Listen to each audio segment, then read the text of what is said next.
Добрый вечер, это телеканал Якутия-24, программа «Итоги дня». С вами Влад Давыдов, смотрите в выпуске.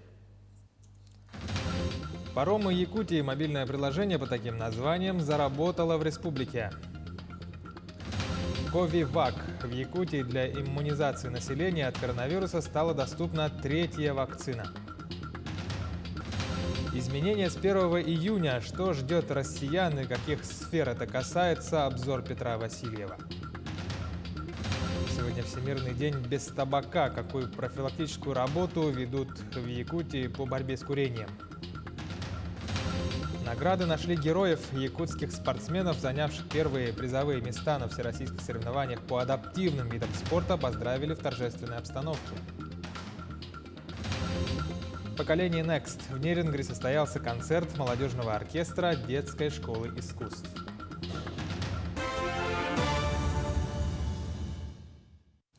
Информацию о паромных переправах, расписание рейсов, стоимость перевозок и движение паромов теперь можно отслеживать через мобильное приложение под названием «Паромы Якутии».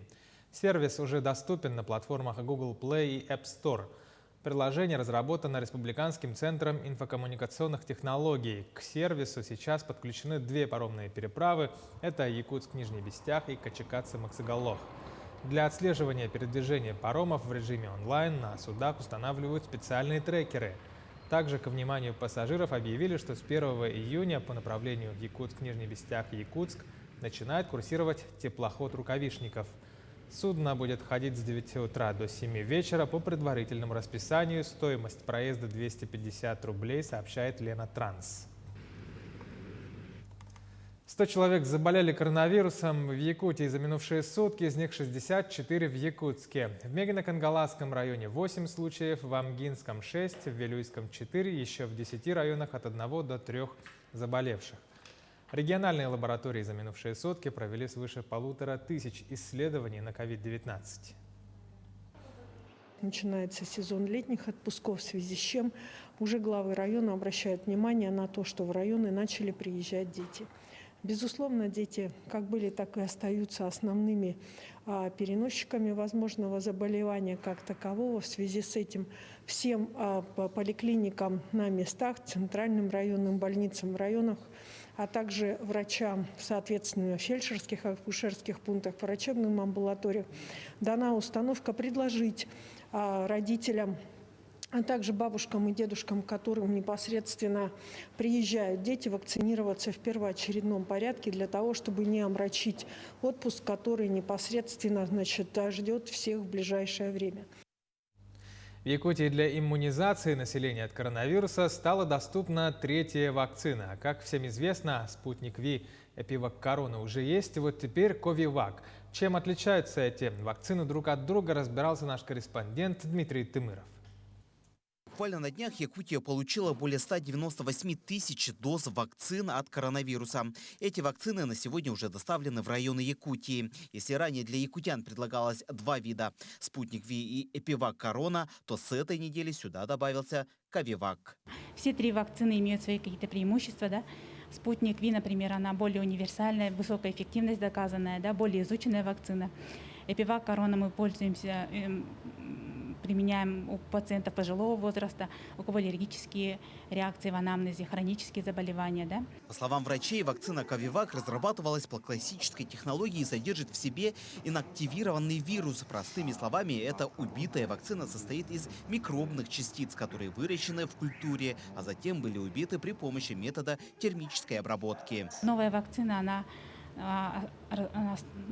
разработана на основе убитого коронавируса, да, целого. Поэтому разработчики все-таки надеются на высокий иммунный ответ и на продолжительность иммунного ответа. По мнению специалистов, Ковивак – вакцина мягкого действия. Она практически не вызывает поствакцинальных реакций. Вакцины такого рода разрешено применять и людям с серьезными хроническими заболеваниями. Получается, он может даже от других штаммов коронавируса защитить? Да. Потому что он уже организм готовит на все эти штампы. Коронавирусный. Новая вакцина, как оказалось, тоже пользуется большим спросом. Только за сегодня его получили здесь более 40 человек. Вот гамковид-вак двухкомпонентный, Эпивак корона и ковивак однокомпонентные, только получают 2 раза. Ага, для достоверности, для хорошего иммунитета. Напомним, каждый привитый получает сертификат вакцинированного на личном сайте государственных услуг после прохождения полного курса вакцинации. По состоянию на 31 мая у нас в регионе прививку от ковида получили более 108 тысяч человек. Дмитрий Тымыров, Георгий Григорьев, Якутск. Выездные санитарно-эпидемиологические рейды провели в предприятиях 21 района республики за прошедшую неделю. Всего выполнили 1237 рейдов, выдали 14 предостережений и составили 147 протоколов об административном правонарушении. Подобных рейдов в ряде заречных улусов не было. Все муниципалитеты должны организовать такие мероприятия на местах. Об этом сообщил зампред правительства Михаил Никифоров. Административной комиссии со сводной группой оперштаба города Якутска, Управлением Роспотребнадзора и Министерством предпринимательства Республики Саха-Якутия проведено 581 выездная проверка. Из них 475 объектах торговли, 57 объектах общепита, 38 объектах бытовых услуг, 15 развлекательных центров и в 2 фитнес-центрах. Выдано 11 предостережений 3 предприятиям. Составлено 41 протокол об административном правонарушении. К другим новостям. 3 человека, в том числе 2-летний ребенок, пострадали в ДТП в Алданском районе. Авария произошла накануне около 7 часов вечера на 823-м километре трассы Лена. 26-летняя женщина за рулем Mazda Demio, двигаясь на высокой скорости, не справилась с управлением, съехала с дороги и опрокинула машину. Ее, также 26-летнего мужчину и 2-летнюю девочку доставили в больницу в Алдане. Врачи диагностировали у водителя и пассажира травмы головы. Девочка получила ушиб мягких тканей, лобной области и ссадины. В момент происшествия она сидела на заднем пассажирском сидении и была пристегнута с помощью детского автокресла. Отмечается, что женщина имеет 8-летний стаж вождения, в момент ДТП была трезвой. Продление государственной программы туристического кэшбэка, контроль за просветительской деятельностью, отмена национального роуминга, компенсация после ДТП. Какие еще изменения ждут россиян с 1 июня? Обзор нашего корреспондента Петра Васильева. Программа туристического кэшбэка за отдых в России, действие которой изначально должно было завершиться 15 июня, будет действовать до конца 2021 года. Соответствующее распоряжение дал президент России Владимир Путин. По данным на май 2021 года, данной программой уже воспользовались почти 1 миллион россиян. Им вернули порядка 4 миллиардов рублей. С 1 июня меняется и порядок рассмотрения конфликтных ситуаций, связанных с возмещением ущерба по ОСАГО.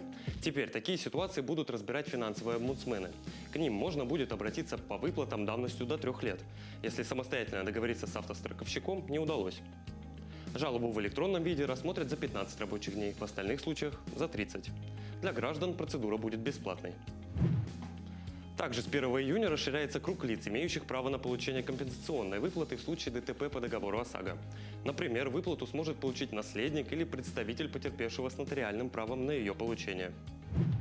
Вводятся и новые штрафы. Штрафовать будут владельцев транспортных средств с поврежденными или отсутствующими ремнями безопасности.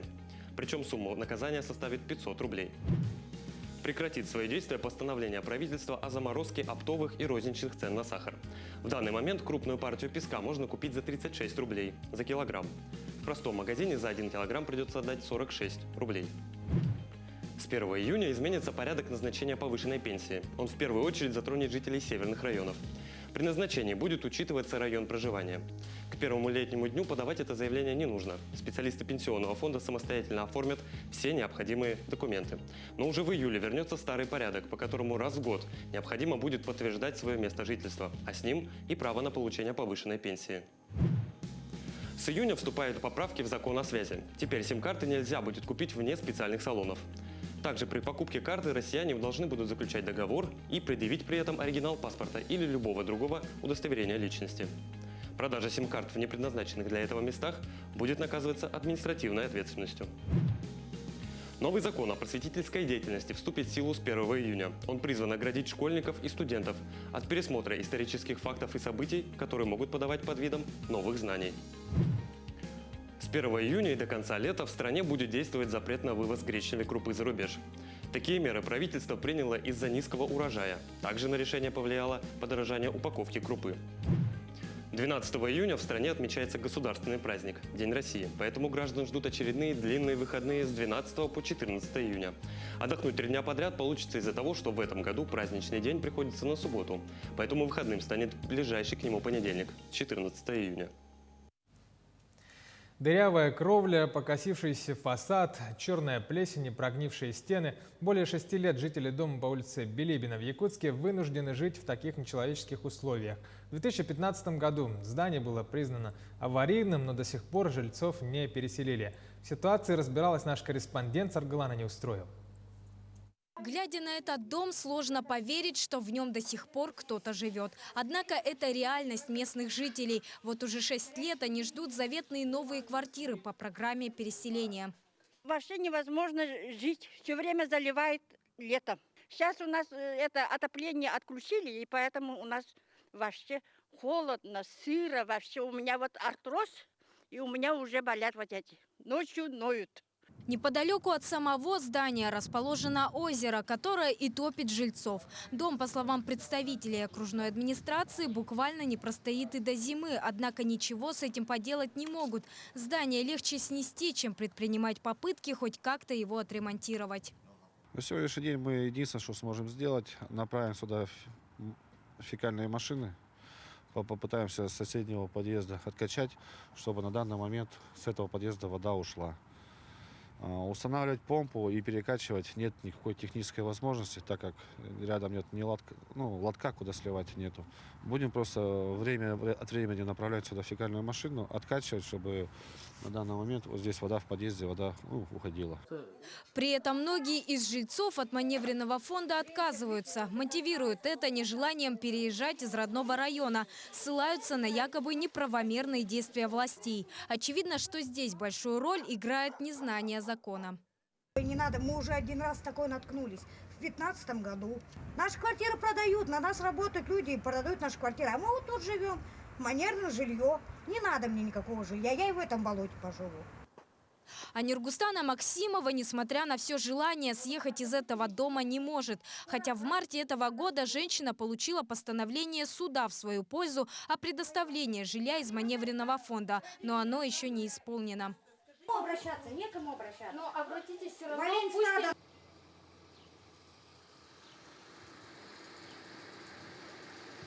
С заявлением о предоставлении временного жилья обратились всего лишь 3 жилых помещения. Одному было отказано по статье 95 Жилищного кодекса, поскольку имеется уже иное жилое помещение. Согласно этой норме гражданам, не имеющим иного жилого помещения, может быть предоставлено временное жилое помещение из маневренного фонда. На ситуацию обратила внимание уполномоченная по правам человека Сардана Гурева и взяла ее под собственный контроль. Надо подчеркнуть, что также отрабатываются вопросы, поставленные отдельными гражданами данного дома, в том числе по предоставлению маневренного фонда и другие вопросы. Обращение жильцов данного дома, это Билибина 6/1, находится на моем личном контроле. Теперь у жильцов дома по улице Билибина появилась надежда на то, что в скором времени проблема разрешится. А тем временем уже к концу 2021 года им предоставят новые квартиры по программе переселения из аварийного жилья. Мы будем следить за дальнейшим развитием событий. Саргалана Неустроева, Григорий Охлопков, Джилустан Иннокентьев, Якутск. Уже второй год городская администрация Ленска выделяет компании «Техносервис» средства на чистку дорог, но уже не зимой от снега, а летом от песка. Под толстым слоем обнаруживаются даже пешеходные дорожки, которые уже десятки лет не видели жители. В этом году проводится очистка на улице Каландрашвили и Фурманова, ведется выемка грунта, сделана планировка тротуаров. Работа кипела все выходные, помимо грейдеров работали пылесосы, поливалки и погрузчики. Вывезли мы с нее где-то, наверное, около 300 кубометров песка. Около, наверное, 20 с чем-то машин там вышло. это именно вот с обочин. Как бы все края занизили, все под грабельки. В основном идет на зачистку уже ручная работа и так далее. Сейчас вот придут сюда пылесосы ручные, будут выдувать всю вот этот песок, как бы оголим до бетонки. Мы зашли даже на Фурманова, нашли даже те тротуары, которые вот под таким слоем песка находятся. Сегодня Всемирный день без табака. В Якутске работники Минздрава, Минобразования и подростковых центров обсудили профилактику поведенческих факторов риска среди детей на круглом столе. Специалисты поделились опытом, как уберечь детей от раннего курения, поговорили о мерах повышения информированности родителей, о вреде активного и пассивного курения. Отметили также, что подростки чаще всего начинают курить в школьных компаниях, поэтому необходимо организовывать эффективную профилактическую и воспитательную работу на местах и помогать педагогам. В частности, в школах Якутска проводят разного рода профильные мероприятия. Действительно, в республике проводится очень большая работа, значит, именно по формированию здорового образа жизни. И это, конечно, проводится не только Министерством здравоохранения, но и другими, так скажем, структурами и органами исполнительной власти, в том числе Министерством образования, которые, значит, во всех школах у нас есть посты ЗОЖ, которые занимаются непосредственно в этих образовательных учреждениях, значит, формированием здорового образа жизни среди школьников. Всемирная организация здравоохранения называет 25 заболеваний, течение которых серьезно усугубляет воздействие табака. В первую очередь страдают бронхи и легкие. По количеству инфарктов и инсультов Якутия опережает другие регионы страны. Третье место в России республика занимает по онкологической патологии. Среди основных факторов специалисты называют именно курение. Например, в Алдане планомерная профилактическая работа ведется в течение года. Медработники беседуют с подростками и со взрослыми, активно пропагандируют здоровый образ жизни.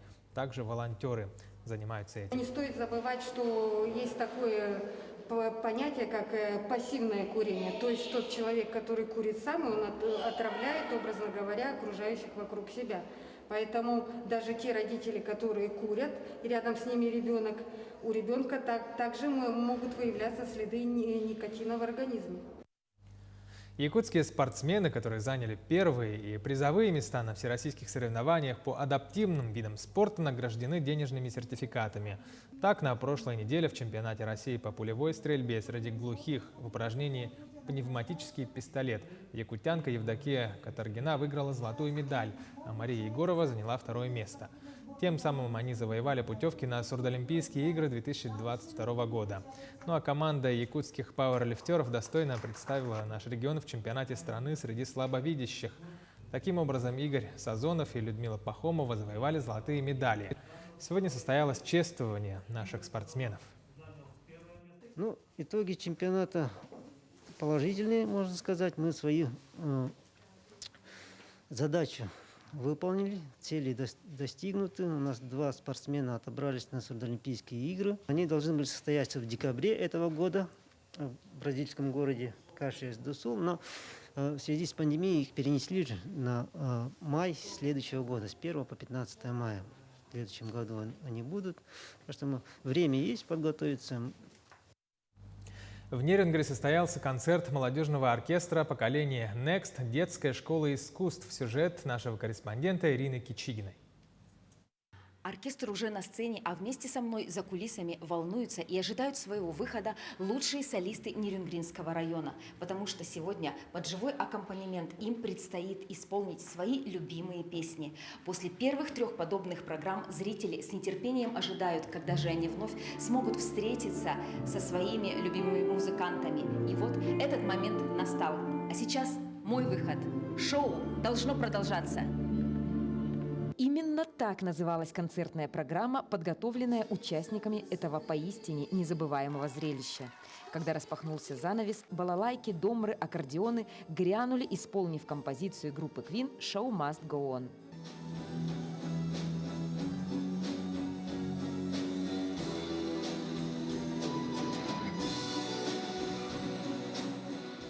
Уникальность оркестра состоит в том, что в основном его участники – это учащиеся детской школы искусств в возрасте от 9 лет, которые на русских народных инструментах исполняют каверы и все возможные аранжировки русской и зарубежной эстрады, рока, самые популярные саундтреки к фильмам и делают это на высочайшем профессиональном уровне. Я занимаюсь в музыкальной школе 3 года. А я 1 год, и мы играем на домре. В таком концерте мы участвуем первый раз. Для этого нужно очень много заниматься и приложить очень много усилий. Но результат того стоит. Руководит оркестром молодой дирижер Светлана Маслова. Коллектив ей достался, можно сказать, по наследству. Раньше это место занимала ее мать Лариса Георгиевна Чулкова. Теперь же она покорно сидит среди других оркестрантов и движется в одном ритме, который задает ее преемница. Оркестром я руковожу с самого первого дня, как начала работать. Это примерно 45 лет. Отдать бразды правления дочери – это не значит лишиться чего-то. Мы же всегда рядом и всегда можем помогать друг другу. Мне очень нравится работать в оркестре. Это моя жизнь, это мои ребята, мои все музыканты. Я за каждого переживаю абсолютно по всем вопросам.